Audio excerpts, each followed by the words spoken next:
আমি ভেবেছিলাম মায়ের কাছে প্রমাণ করে দেব যে তুমি আমার যোগ্য রাজ,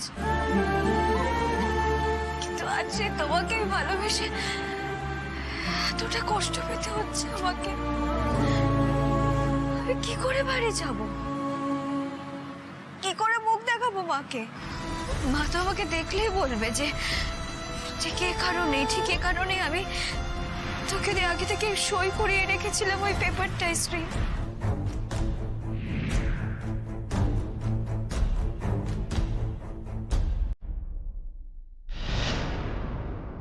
আমি আর কোথাও গিয়ে দাঁড়াতে পারবো না রাজ,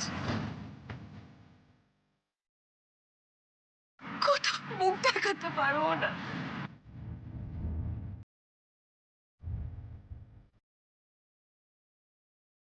সংসারে যদি দুটো পয়সা বেশি আসে সেটা তো সংসারে মঙ্গল। মঙ্গল হবে না, এই চাকরিটা করলে সংসারে মঙ্গল হবে না। আমি বলি কি বাবা, ওর মতো চাকরি করুক, তুই তোর মতো চাকরি করে, এই নিয়ে নিজেদের মধ্যে অশান্তি না করলেই হলো। কি বুঝতে পারলি বাবা? এসো ক্যাপ্টেন তুলি।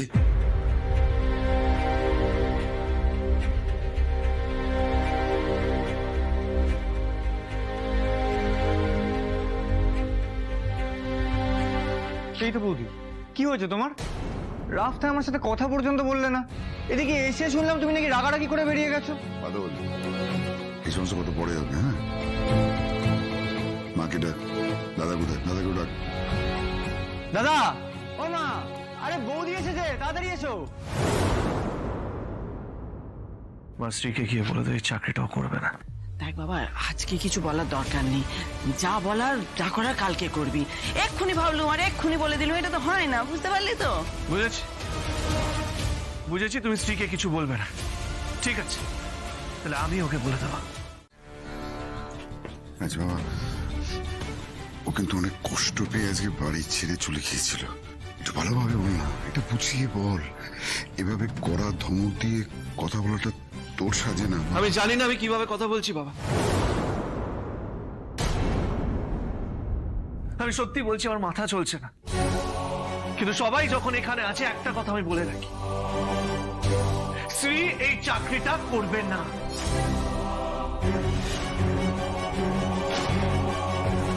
আর তার জন্য যত টাকা লাগবে আমি জোগাড় করব। আর তোমাকে এই টাকাটা নিতে হবে।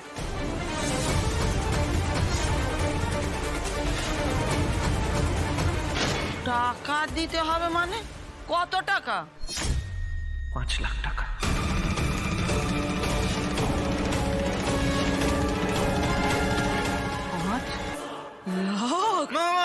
মা মা মা ঠিক আছে, তুমি এসে বসবে। এসো। আমি ঠিক আছে, বসবো না বাবা। তুলি, 5 লাখে কটা শূন্য থাকে রে 5-এর পরে? কটা শূন্য সেটা তোমাকে জানতে হবে না, যত টাকা লাগবে আমি জোগাড় করব। এবার শ্রী তুমি বলো, তুমি রাজি কি রাজি না?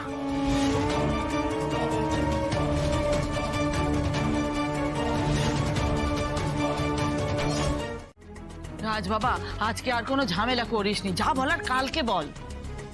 না মা, যা হবে এক্ষুনি হবে, এক্ষুনি সবকিছু জলের মতো পরিষ্কার হবে। স্ত্রী আমার কাছে অনেক কিছু লুকাতে পারে, কিন্তু আমি সবার কাছে লুকাবো না। এই টাকাটা আমি জোগাড় করবো। বিপাশা ম্যাডাম আমাকে টাকাটা দেবেন আর আমার স্ত্রীর পাশে দাঁড়াবে। এত কিছুর পরও তুমি গো ধরে বসে আছো যে ওই বিপাশার কাছ থেকে তুমি টাকা নেবে।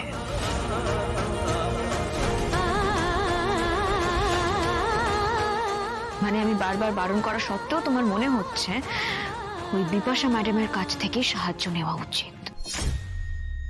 অবাক হয়ে যাচ্ছে আমি। যাই হোক, আমি সবাইকে একটা কথা বলে রাখছি, আমি কোনো বিপাশা ম্যাডামের থেকে হাত পেতে টাকা নেব না।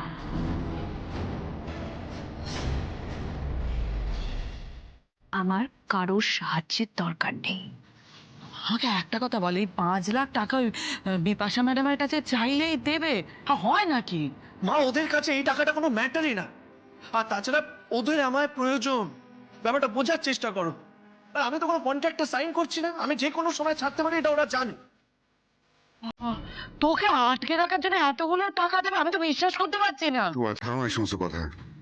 বৌমা ফিরেছে, রাত হয়ে গেছে অনেক, তুমি একটু ওদের খাওয়া দাওয়ার ব্যবস্থা করো না। না না, আগে আগে এই 5 লাখ টাকার হিসেবটা ঠিক করি। দেখ বাবা, যদি বিপাশা ম্যাডাম ওই 5 লাখ টাকা দেয় দিক না, কিন্তু সেটা জলে ফেলবি কেন? তুই তোর মতো কাজ কর, ওর মতো কাজ করবে, চাকরি ছাড়ার তো কোনো দরকার নেই। আমি চাকরিটা ছাড়বো না মা, আপনার ছেলেকে একটু ভালো করে বুঝিয়ে দিন। আমি কিন্তু শ্রী যেটা বলছে সেটা কিন্তু সমর্থন করছি। হ্যাঁ, চাকরি ছাড়ার তো কিছু দরকার নেই, ওর মতো চাকরি করবে, তুই তোর মতো চাকরি করবি, বেশি টাকা আসবে, আমরা এই বাড়ি ছেড়ে অন্য একটা বাড়িতে চলে যাব, ভালো বাড়িতে। দেখ বাবা, আমি কিন্তু একদম চাকরি ছাড়ার পক্ষে নয়। মানে তুমিও চাও যে শ্রী এই চাকরিটা করুক, তাই তো? ঠিক আছে, তোমাদের যা ঠিক লাগে তোমরা করো। আর শ্রী, একটা কথা তুমিও শুনে রাখো, আজকের পর আমার কোনো ব্যাপারে তুমি নাক গলাবে না। তুমি যখন তোমার মত মতো চলছো, আমারও অধিকার আছে আমার মত মতো চলার।